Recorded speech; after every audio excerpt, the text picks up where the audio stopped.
Hello students, welcome to the steno tutorial. 80 शब्द प्रति minute की गति से डिक्टेशन। लेखक हैं ओपी शुक्ला। दीपक प्रकाशन।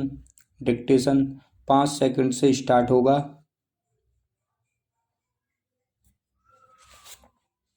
Yes, start. मैं एक और बात की ओर आपका ध्यान दिलाना चाहता हूँ। यह सभा बहुत उचित रूप से इस विषय में सतर्क है कि हमारी शासन संबंधी सेवाओं के विकास में अपव्यय को रोका जाए। एक समिति बैठाई जा चुकी है तथा अन्य समितियां भी हैं जो इस विषय पर विचार कर रही हैं। इस बात को ध्यान में रखिए कि भारत सरकार को, जो कि 15 अगस्त 1947 से कार्य कर रही है, अब तक की किसी भी भारत सरकार की अपेक्षा अधिक समस्याओं का सामना करना पड़ रहा है। एक तो पहले ही सरकारें सामाजिक ध्येय को, जो उनके सामने होता था, अपना मुख्य कार्य या उतने ही महत्व का कार्य नहीं समझती थीं जितना कि हमें समझना चाहिए।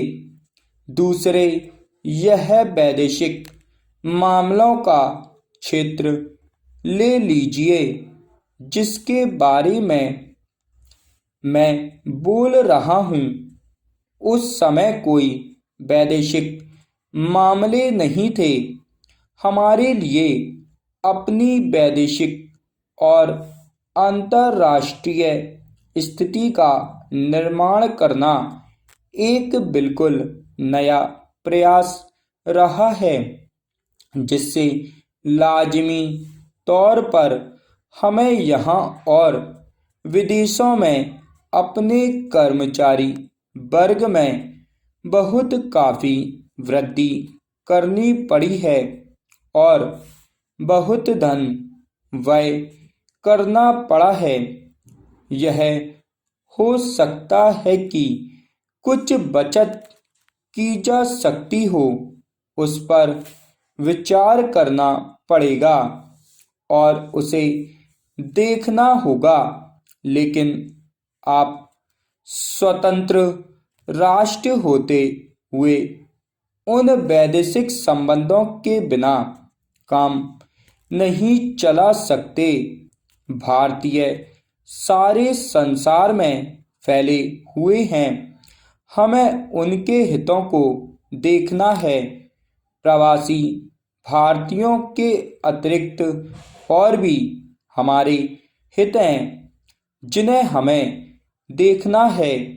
एक स्वतंत्र देश के लिए, विशेषकर भारत जैसे महान और बड़े देश के लिए, यह बिल्कुल असंभव है कि वह विदेश व्यापार गृहों, विदेशी दूतावासों और विदेशी व्यापार मंडलों आदि के साथ ऐसे संबंध स्थापित किए बिना अपना अस्तित्व बनाए रख सकें। Paragraph change.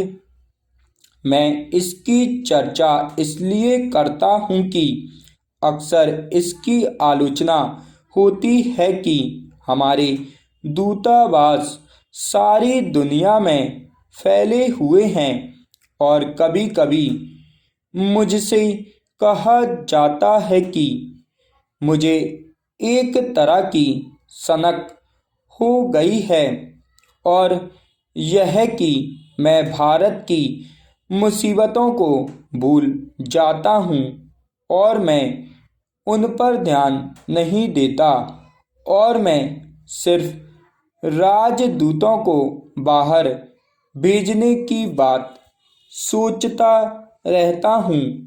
मैं चाहूँगा कि यह सभा इस मामले पर विचार करे और इसके संबंध में बिल्कुल स्पष्ट रूप से समझ ले। इससे पता चलता है कि लोगों को इसकी काफ़ी समझदारी नहीं है। स्टॉप।